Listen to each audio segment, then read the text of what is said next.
live or am I Memorex? Look at that. Oh, yes, it's very... Ah! Yeah, I didn't need light. I glow with that. It's just yellow enough. Is that bright enough? I do believe that's bright enough. Hi. Hi. Hi. Here, I have bonnets. I have books. I have days of the week. Oh, where did I get this snack? Yes, that's right. You said this to me. Look at the size of these. It's like macadamia nuts. Okay. Netherlands, Chicago. Heavens to Betsy. Oh, there's junk on here. Oh, lipstick, right, just in case. Hi. Sunday, Sunday, Sunday. It's Sunday. Coke. Get that out of my way. It is Sunday, and it's August 9th. Happy Sunday. Yes, it's this. Hello, it's Sunday. Can you do this? Is very Sunday. It's so bright. Sunday, Sunday, Sunday. And it is National Rice Pudding Day. Do you guys like rice pudding? Because I'm like, I'm not right. It's like a texture thing. I don't know. Some people love rice pudding, and they love like tapioca and stuff. You know, I don't know. I'm one of those people. I want my pudding smooth. I just like crunchy. I like my cereal crunchy. I like something crunchy. But the pudding, I'm like, yeah, things in my pudding. I don't know. But rice pudding apparently is quite the treat if you make it right. I think homemade rice pudding is like much better than store-bought. I'm kind of like, ew. But some people love rice pudding. Rice pudding. National Veep Day. That's Veep for all the vice presidents out there. Vice president is his day. There's also a TV show, Veep, which is really good too. Book Lovers Day. Okay, like that's every day. That is every day here with us. I think you all qualify as book lovers. This is National Book Lovers Day. It's always National Book Lovers Day. Look, I got like books behind me. That is a fraction. I have a lot of books. I do. National Spirit of 45 Day, second Sunday in August. I don't know. I presume this is 45. I presume this is some like end of World War II. 1940 Victory, D-Day, V-Day. What? I don't know. I can look these all up because some of these are like Spirit of 45 could be like a ship or a plane specifically, even because these groups get together and like declare these days and make them happen. And speaking, do I look like Doris Day with these bangs and the yellow bonnet? I was like 1950s heroine of some kind. That's it. Yesterday was like 87 different days for some reason. We just get rice pudding and book lovers and things. Tomorrow, tomorrow's good. Oh, yes. Oh, good. I have the thing I can make for tomorrow. Yay. So we'll do that. And then, wow, there is some mighty weird days coming up. Okay. We will have those then. Yay.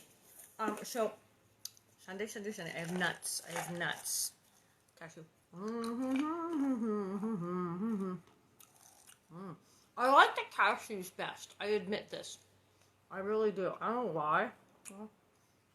That's a walnut. That's a pecan. That is a pecan. Pecan pie. Pecan. Do you say pecan or pecan? Regional. Is it pecan pie or pecan pie? Which I have. Choking on a pecan. Pecan pie. Oh, selected letters of Laura Ingalls. I don't think I have them, but selected letters of Laura Ingalls while Bill Anderson. Anything by William Anderson is going to be good, and it'll be readable, and it'll be like accurate. He's a real stickler. He's a stickler, that William Anderson. Yeah. William Anderson will not steer you wrong. It's, they're pretty good. I mean, Laura's life is well known enough now. You don't really get a lot of, like, people fudging the story or anything. Except for Laura. Kept changing it. But Bill Anderson, if you're looking for act, he is not going to steer you wrong. He really does his research. He's a cool dude. All right. So, crunch, crunch, crunch, crunch, crunch, crunch, crunch, crunch, crunch, crunch. Wow. So we're up to chapter 4. They have finally gotten to Plum Creek. But of course, as he is revealed here, unlike in the books, they did not go straight from Kansas to Plum Creek. They went home. They went home to Wisconsin, back to Pepin, to the big woods, and hung out there for a couple of years. And Laura and Mary started school and everything. Laura totally learned how to read. But that wasn't romantic. Along Plum Creek, Laura and Mary played along Plum Creek nearly every day during the first spring and summer they lived in the dugout. And at least we know that part's real, because you can go right now over to Walnut Grove, and there's a Plum Creek, and there's a dugout, and that's totally real. They wandered far up the stream, exploring under the shady willow trees and playing on the gravelly beach. Their toes squished through the mud on the wet creek bank, and the girls hid in the thickets of wild plums. Sometimes they went fishing, bringing back their catch for Ma to fry for supper. And it's pretty much, that's a great thing. It's unspoiled. It's still like that now. I have waded in Plum Creek and gotten squished the mud between my toes, and the whole thing's awesome. Over Plum Creek's high bank lay the endless prairie. The girls wandered over Pa and Ma's new land, following the birds and butterflies and picking grass flowers. They could see Pa in the distance, working with his plow and ox team, turning up the sod for wheat fields. He told the girls that their bumper crops would make them rich. So yes, all that stuff in the book is true that he thought. Well, what did he have, like 147 acres? That's like crazy, so yeah. Ma kept house in the dugout, keeping it comfortable and homey. She expected the girls to help her each morning. Laura brought water for the day. Both she and Mary played with Carrie. They washed dishes and set the table. On certain afternoons, they sat quietly and worked at their sewing. Laura much preferred being out in the sun and the wind, but patiently she sewed during the quiet hours in the dugout. Laura learned discipline on those days, and that there was satisfaction in a job well done, even though she totally hated it and wanted to go outside. With the town of Walnut Grove so close, there were opportunities for the civilized living Ma had missed while living so deep in the big woods and in Indian Territory. During the summer of 1874, Pa and Ma helped to organize the Union Congregational Church. Now, you didn't know that, did you? I mean, you've probably heard they were Congregationalists, but did you know? I certainly didn't until I started, studying this stuff. I just thought, they came to Walnut Grove, and there was the Reverend Alden, abracadabra in the church. No! They started it! The Ingalls started the church in town. It was them. They got together and said, hey, we're Congregationalists. We don't have a Congregationalist church. Almonds. And they started one. So, that's different, man. They're much more involved. They didn't just show up and, fall by the school and fall by the church. They were into this. So, they actually, founded, Walnut goes close, a little bit about Union Congregational Church, the Home Missionary Society in Boston, sent out traveling ministers to new frontier territories. And the Reverend Edward Alden. Didn't we call him like Robert Alden on the show or something weird like that? But it was Edward. Edward Alden was assigned to help Walnut Grove start a church. The building of the church started almost immediately after the first organized meeting. But yeah, so the Ingalls were part of that, and Walnut Grove was considered so far out on the prairie that they literally were sending missionaries out, like it was a foreign country. So, it's a big deal. With so many families arriving in Walnut Grove, a school was started. So the idea that Laura and Mary walked to school and look, there's a school that's been here this whole time where people have been going. Nope. And the idea that Laura didn't know how to read and hadn't already gone to school for 3 years. Yes, it's not all.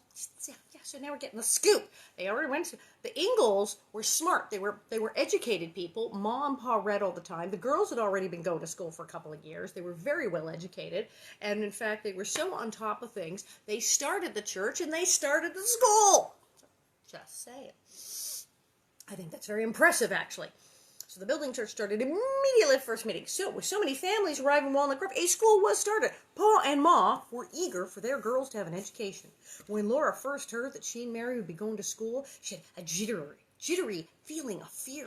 She dreaded meeting so many strangers. Again, it would be a new school full of... The school she went to in Wisconsin at least half of those people had to be her cousins, remember? Because it was like her ma's family and her pa's, all those people had come out to Pepin with them. So that there's so many people lived in that town in the big woods that when they did go to their school, they're the cousins. And that happens a lot. My father, right time I went to Arngrim, he grew up in a little place, Mozart, Saskatchewan. He went to a one-room schoolhouse in the 1930s.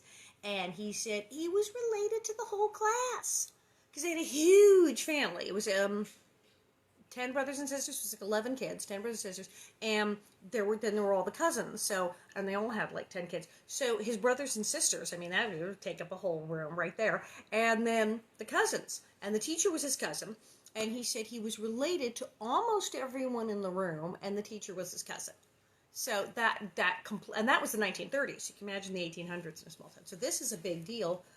That she's going to go to a school, though, where she's not related to the entire class. So there's that. Oh, so many strangers. We were just two wild Indians, 7 and 9 years old, and on our own for the first time, Laura said of the day they started school. She was sure she preferred running wild and free on the prairie along Plum Creek. Well, they weren't really just two wild Indians because they hadn't come from Kansas. They had come from Pepin, Wisconsin, where they had gone to school for 2 years. Just saying. Okay. At school, Mary and Laura learned quickly. They studied from Ma's old school books. All the students had different books brought from their homes in the East. Surprisingly, this did not matter. As Laura said, a sum is a sum, no matter what the name of the arithmetic book. Now, that would be chaos now. Now everything is terribly between the history books and the grammar books and the math books, and people do now teach different ways of learning math, and of course one kid could show up with an algebra book and confuse everyone totally, but it was a little more simple and standardized. It was your basic English grammar and your basic mathematics. So in those grades, yes, you could bring any book and work your way through. The Ingalls girls grew to like their school days. Laura looked forward to recess time when the children ran and played and joined in games like Auntie Over and Uncle John. Well, we know Uncle John from the show. Most of the students were sons and daughters of homesteaders like Laura. There were only a few town children, like Nellie and Willie Owens. The Owenses lived behind their parents' store on the dusty main street of Walnut Grove. They were loud and spoiled and mean to other children. So, that part's true. When Laura wrote of these times in her book, On the Banks of Plum Creek, she renamed the Owens family the Olesons. In all her writing, Laura used the real names of her characters, with 2 exceptions. In these 2 cases, she chose not to identify their real names because they were such unpleasant people. Laura watched the building of the Congregational Church as she walked to and from school with Mary. Finally, the Pioneer Church was complete. On Sundays, the Ingalls family, dressed in their best, rode to church in the wagon. Mary and Laura went to Sunday school with many of their classmates. They sang together and learned the Bible verses. Since Laura loved to read, she eagerly borrowed books from the small Sunday school library. The minister, Reverend Alden, traveled to many churches in Minnesota. Sundays, when he could be in Walnut Grove, were special. Pa and Ma became very fond of the minister, who affectionately called Mary, Laura, and Carrie his country girls. When Reverend Alden mentioned that money was needed to buy a church bell, we remember this one, Pa responded generously. He contributed $26.15 to the church bell fund. That is a lot of money. Now, on the show, we see Pa and Ma as being very, very poor and not having anywhere near enough money to go slinging $26 out for a church bell. Yeah, in real life, they helped start the church and they paid for the bell. Jane just said, how does it feel to be unpleasant people? I'm very good at being unpleasant.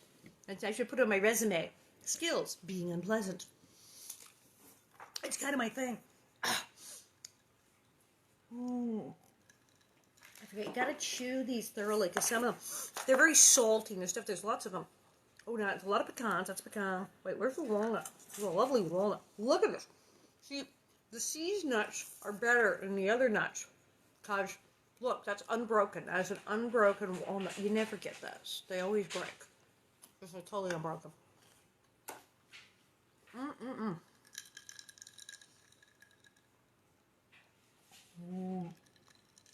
Now, as Ellen just said, Tinker Jones. See, on the show, we're like, oh no, Mom and Pa are much too poor. There's nobody with enough money to just whip out $26 and go get a bell. So we had this whole thing where Tinker Jones, played by the brilliant, amazing, darling man, Chuck McCann, playing playing a guy who could not speak a deaf mute. Now, the funny part is that Chuck McCann, his number one job, what he was most known for, was voiceover, was cartoon voices. It was always his voice and not his face. He was like in a million cartoons. And then when he would be on TV, he actually played people who couldn't speak several times. However, he eventually did do a lot of on-screen stuff. We see him, I think, Far Out Space Nuts. I think that he did a lot of stuff and a lot of commercials. And oh God, he was so funny. Funny guy. But Little House, they let him have sort of a dramatic role where he was this poor man who had all the little tin things and the metal things and he sold, a tinker, and he couldn't speak. And so he gets to the kids and has them melt down their toys to make a bell. Aw, but in real life, that didn't happen. Sorry, it was just Pa wrote a check. What are you gonna do? It was a great episode though. Chuck McCann, awesome, really great guy. $26. When the bell was installed, its clanging chimes could be heard on the Ingalls farm. I wonder what the total was. I'm sure somebody at Walnut Grove knows that. Somebody in Walnut Grove totally knows that. Yeah, Chuck McCann was a puppeteer. Yes, that is true. It's brilliant. I bet someone knows the total, because Bob put up $26.15, which is an insanely large amount of money at that time. I wonder what the total was. How expensive was a bell back then? Because like brass and stuff, pretty expensive. Yeah. Far Out Space. Yes, Far Out Space. Laura always remembered the Christmas celebration of at the new church on December 20th, 1874. Oh yes, she wrote about that there. The whole town seemed to be there. Together, the pioneers in the new land celebrated a happy Christmas. The centerpiece of it all was the Christmas tree, the first one Laura had ever seen. Now, apparently that's true. Now, I questioned that when I read it. I was like, oh, come on, she never saw a Christmas tree. They didn't put one up. But if you recall, in his talking here about the big woods, they didn't put up a tree. It like wasn't a thing. You didn't just, nowadays everybody's got a tree. Everybody runs out and then get a fake plastic one or a real one. It's like, now everyone has a tree. Even people who don't have hardly any money at all, they will find something and throw some tinsel on it, and like everybody's got a tree. But it wasn't really a thing. It strikes me that in the 1800s, a tree was more something that was a group thing or a party. The town had a tree. The church had a tree. You got together with a group of people for a party and put up a big tree. A Christmas tree, maybe only really rich people put up their own Christmas tree. It wasn't something people did as much in the 1800s. So it was a big deal to have a tree. Now, mind you, although she's saying it was a great party, the gist of it was that also everybody was really poor because it was like after the locust problem and stuff. So they were kind of broke, and it was like, yay, presents being sent by, they were donations from richer towns. So there were presents for everyone on the tree. Laura was thrilled with the fur cape and muff and the little china jewel box she received. Soon after Christmas, the Ingalls family learned what a northern prairie winter was like.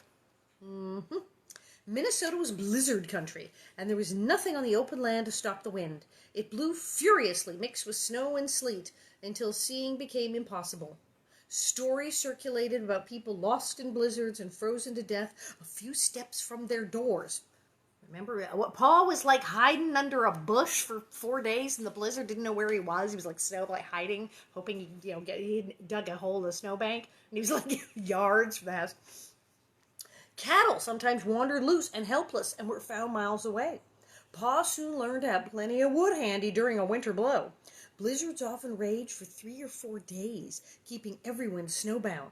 The trains along the railroad would be stalled until the tracks were cleared of snowdrifts. During the blizzard season, Mary and Laura did not go to school. Ma taught them at home. It was risky for anyone to leave shelter for long. The blizzards, Laura explained, always came quick enough to catch people unprepared. No one measured the speed of wind in those days, but it surely was as fast as hurricane speed. Whichever way one went into the blizzard, he went against it, said Laura. they did it. We did an episode on the show where, of course, they were going to school in the winter, which, of course, was a terrible idea. And yes, my father told me tales of blizzards. And on the show, indeed, Miss Beadle sends them home when the children get caught in a blizzard. It's a disaster.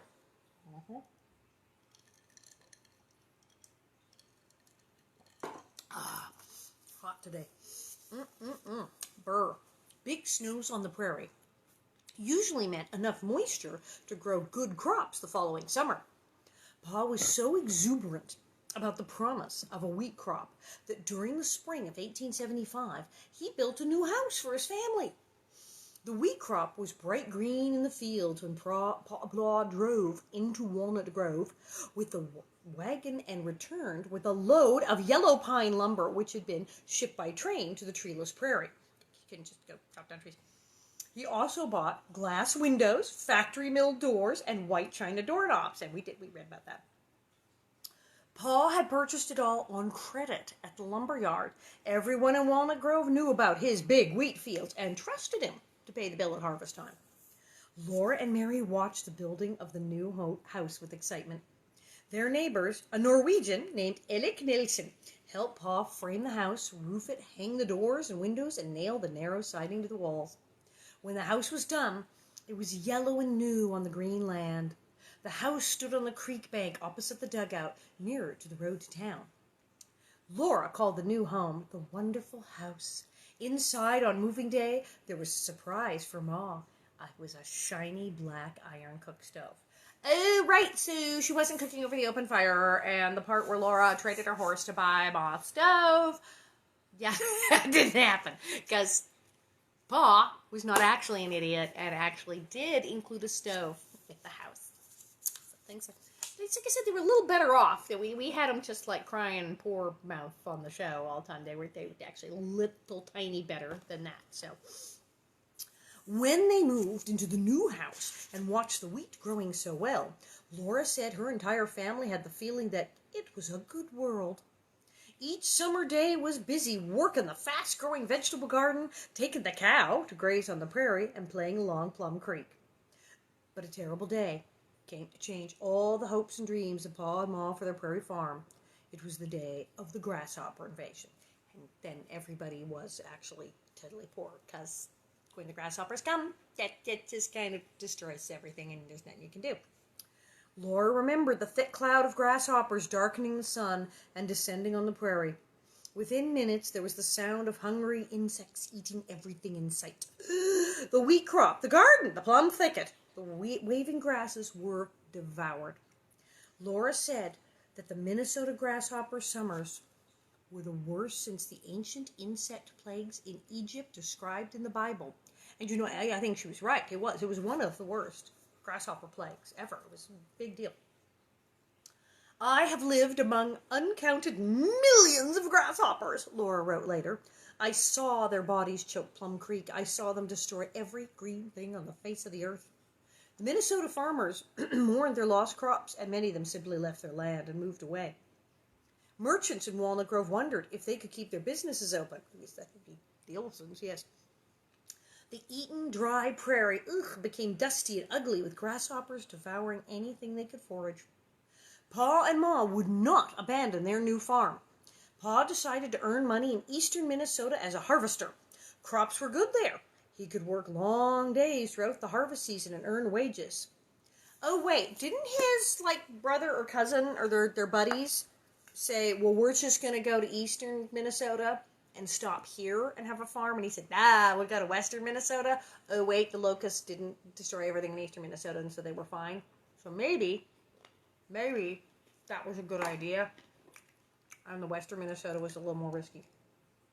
What are you going to do? So he did. He went out there.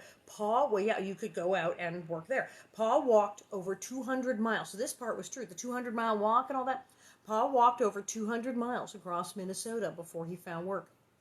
While he was gone, Laura and Mary bravely helped Ma with work around the farm. The Nelsons were good neighbors, and when Mr. Nelson went into Walnut Grove, he brought back letters from Pa, Pa's letters helped cheer his family from week to week. So this was in the books, and this was in the show. This was, the story. The days dragged while Pa was away. There was no cheery fiddle music in the evenings, no storytelling and joking. Pa's girls were lonely and miserable without him. It was a happy day when he came walking back to Plum Creek with his pocket full of money he had earned. Once again, his laugh and his fiddling filled the house on Plum Creek. Pa and Ma decided they should move into Walnut Grove for the winter so that Mary and Laura could safely go to school. Wait, what? That didn't happen in the show. I don't think she even mentioned that happening in the books. No. There was all that moving into town in De Smet. She talks in the books about how they went to town in De Smet and stayed there because it was safer. And then when the weather warmed up, they went out to the homestead, the claim, and they kept going back and forth because it was too dangerous to stay in the little shanty with the tar paper. So they were always living in town. I mean, we certainly on the show. Can you imagine the Ingalls? Well, it's a little too cold.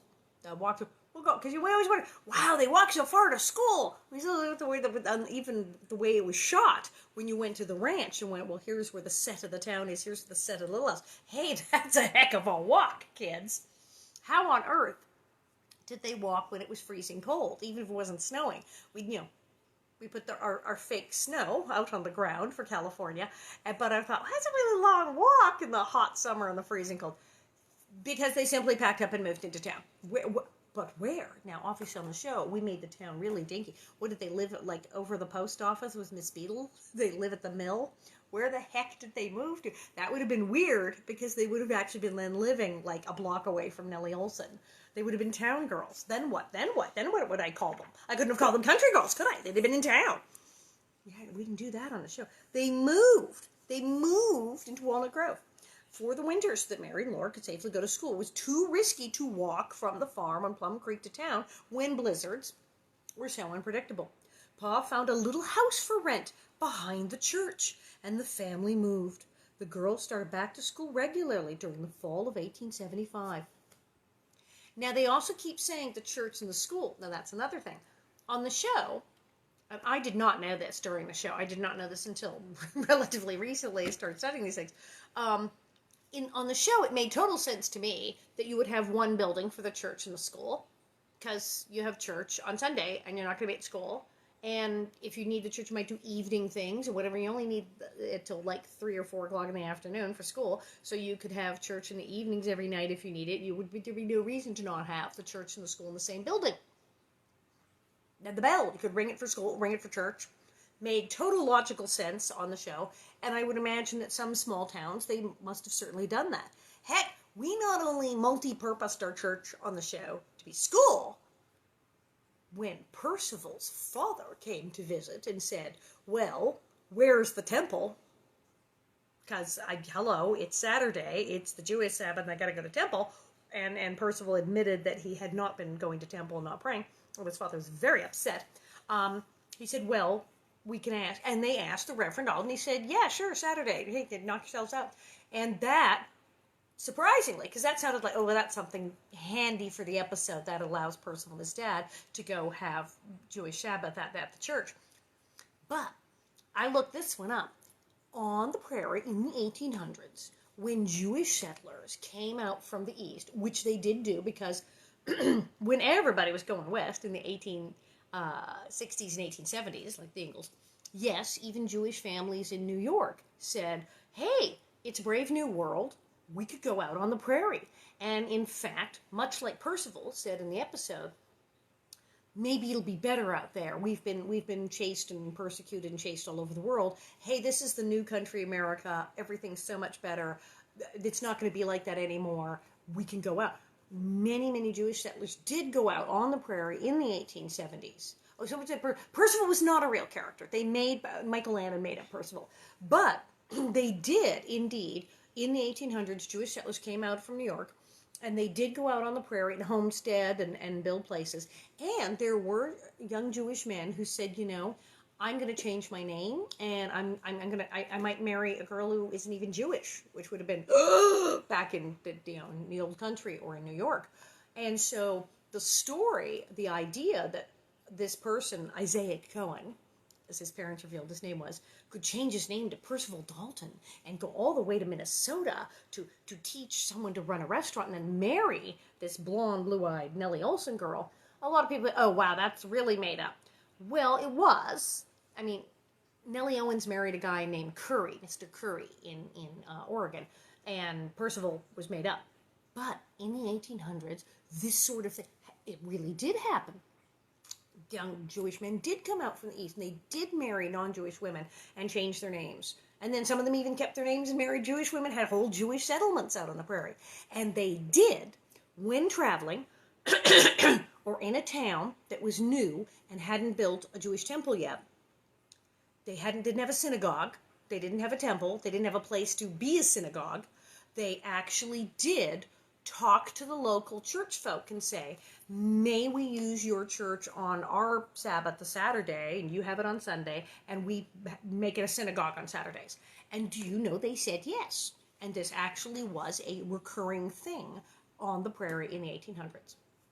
It's like, I feel like that thing, the more you know, with a little star that gets across the screen. I looked this, I was floored, shocked that it was actually historically accurate. I was like, whoa, that is so cool. They actually did that. Amazing. But you see, Michael Landon would have known that because, as someone was saying, Eugene Maurice Horowitz of New Jersey, the nice Jewish boy who changed his name to Michael Landon and became Little Joe and Pa. He knew that. And so when he made it Percival, he did, however, write what is technically a historically accurate episode. Ta-da! And, of course, when Percival's parents showed up and went, what do you mean you changed your name? But they had synagogue in the church. The church became a temple for Saturday, and they had synagogue. But they had a separate church in real life. They had a completely separate church building from the school building, which is like they weren't that poor. They had like a whole fancy church and a whole fancy school. So, I don't know. I guess if there'd been a Percival and he'd shown up in Walnut Grove, they'd have built him a whole synagogue. Apparently, he'd have had his own synagogue. So, there you go. Laura remembered coming home from school on November 1st, 1875. A neighbor lady was busy getting supper, and Ma was in bed with a new baby brother. He was named Charles Frederick Ingalls after Pa and after Ma's stepfather. The girls soon started calling him Freddie. They hurried home after school each day to see their first brother. Everyone was very proud of the baby boy. Now, she didn't talk about that in the books because baby Freddie died. He got sick. So she didn't talk about it in the books. It was too sad. However, we did that episode in the show, and people thought we were making it up because it wasn't in the books. And they called him Freddie. That was accurate in the show. People thought, oh, come on, the girls didn't really call him Freddie. Yes, they did. Oh, so it was Steve Tracy. Yes, Steve Tracy was Jewish. His full name was Tracy Steve Zachariah Crumrine. But Crumrine was a real name. So that's when little Freddie Ingalls was born. But it didn't go well because through the winter in town, the family longed to go back to the home on the farm on Plum Creek. Early in the spring, when snow was still on the ground, they moved. When warm weather came, Pa sowed another wheat crop. He planted a small field because he could not predict if the pesky hoppers would be around during the 1876 growing season. And they were. The grasshoppers had laid eggs in the ground, and when they hatched, once again their feasting started. Grass, gardens, crops, leaves on trees, and any green growth vanished from the land. Some hungry hoppers tried to eat the wash on the clotheslines and the paint on the buildings. Yeah, they'll do that. And I guess, what? Clothes made from cotton. Yeah. Pa was disgusted. He said they'd not remain in such a blasted country, which was totally swearing at the time. He wrote a letter to Uncle Peter and Aunt Eliza in eastern Minnesota, telling them of the hard times the grasshoppers had caused. Some folks in Walnut Grove were signing papers saying they had no money at all. If they signed, the state would give them small supplies of flour and pork and matches and other necessities. Pa and Ma would have no part of taking charity. Well, it sounds like these people kind of like declared bankruptcy and got like a little food stipend. But Pa and Ma took the presents at Christmas when the Reverend Alden had that party, and those were all donations. Those were donations. People at fancy rich churches back east had barrels, and they put donations in the barrels to give to, quote, the poor families who had been devastated by the grasshopper disaster. It was like a relief fund. So they totally took that stuff. over the years. That's something too, and you can ask Bill Anderson about it. It's a whole long, complicated thing with Laura and Rose. But the Ingalls family, and very much Laura, and very, very, very much Rose, spoke and wrote extensively about really not wanting to take charity, being really uncomfortable with taking any kind of thing that could be even seen as charity, and really not liking the idea of taking any kind of benefit from the government. But in reality, they of course did many, many, many times. They did accept charity, and there was, homesteading. You had to work for it, but they did. It was a government program that, in real life, Laura and Almanzo and the Ingalls and Rose actually did participate in many situations where they did receive benefits, or at least something to do with their farming, from the government. And of course, the Ingalls did receive charity, technically, with the present. So, it's a great idea, in theory, to say, darn it, I'm going to be so self-sufficient, I'm never going to take no charity, I'm not going to take nothing from anybody. Bootstraps, yes, the bootstrap. It's a great idea, and as much as you can do it, to be self-supporting, pull yourself up by bootstraps, that's good, it's great, and it certainly feels good. So as much as you can, sure, but the reality is, in real life, things go wrong. There's fires, there's earthquakes, grasshoppers show up, things go wrong, and in real life, you're not an island, so we just have government stimulus. In real life, things happen, and people do wind up having to ask for help, or not even asking for help, having someone to go, yeah, you qualify, it's time to just here. And you do wind up taking stuff, having to receive things either from a charity, from a neighbor, from a friend, and yes, even from the government, because, well, you probably paid a bunch of taxes in any way at some point. So these things do happen. And, some people, there are people who receive charity and then they pay it back. I've known people like that. They got stuff from like a food bank or a charity or whatever, and then as soon as they got back on their feet, they made a donation, they went back, they volunteered. When I was at Tuesday's Child back in the late 80s and the early 90s, this was families where someone in the family, usually the child, had AIDS, had HIV, and so the family was often sick. The father had died, the baby was sick. Do you know, half the time the mom would come down and say, I need to come in and volunteer so many hours a week. What do you have? How many hours a week can I volunteer? And we'd say, no, it's okay, you're a client. And they go, no, I don't do charity. How many hours a week can I work here to cover the benefits, the food and the supplies and the diapers and the furniture and the stuff you're getting me? Because yes, I can't afford any of those things. It's because we're dealing with this disease, but I want to help. And oh yeah, and anytime I volunteered at a food bank, I've seen half the people who were getting food at the food bank were around the back helping load the crates and volunteering. So you can do that, pay back. And I've known people who they went on benefits, but actors, the unemployment, they went on welfare, and then like 2 years later, they were styling. They had a good job, and they paid it forward. They paid it back. They paid it forward. They made a contribution, took care of other people. So these things happen. Sometimes charity, but it's temporary. But the Ingalls were like, no, we're not gonna do it. But in reality, they almost starved to death several times, and indeed did have to get help from their friends, their neighbors, the town, the people back east, sending little fur capes and gifts. So the reality is you probably are going to have somebody help you at some point, somewhere. But you can always pay it forward, pay it back, do a turn. But blasted country. People were leaving Walnut Grove. That's true. The Stigmans, who were friends from the church, decided to buy a hotel in a town called Burr Oak, Iowa. They asked Pa and Ma to move there and help them operate the hotel called the Burr Oak House. The work would start late in the fall. Uncle Peter wrote and told Pa, bring the whole family to his farm. Pa could work in the fields before they left for Burr Oak. A new settler named Keller offered to buy the house and farm along Plum Creek. The Ingalls family made preparations to go east, not west. When life in the West became too difficult, pioneer families sometimes returned to their old homes, as the Ingalls did when they left Kansas and went back to Wisconsin. This was called back-trailing. This is what the Ingalls family did by leaving Walnut Grove. Pa and Laura felt it keenly. Oh, how I wished we were going west, Laura exclaimed. Pa did not like to turn his back on the west either. Mm-mm. And there you go. And so the next chapter, of course, is the year in Burr Oak. They went to Burr Oak, and it's not in the books because Laura didn't like it. She's like, ugh, Burr Oak. And she didn't like. She liked the idea that they were going west. They were going west. It was great. And so, you know, after we're in Little House in the Prairie, suddenly we're in South Dakota. We go from, in the books, you go from Walnut Grove, South, Little Banks, Plum Creek, and then you're in South Dakota, and Shores of Silver Lake, and Long Winter, a little town on the prairie. So it's like, oh, somehow we got from Minnesota to South Dakota, and didn't go back to Burr Oak, Iowa. But actually, he went back to eastern Minnesota with his family and worked the farm so they didn't starve and got themselves together. And then they went to Burr Oak, Iowa and ran a hotel. Ha-ha! Not in the books, but da-da-da-da. Oh, look, we did it on the show. Remember on the show? Everybody, but what did they make up?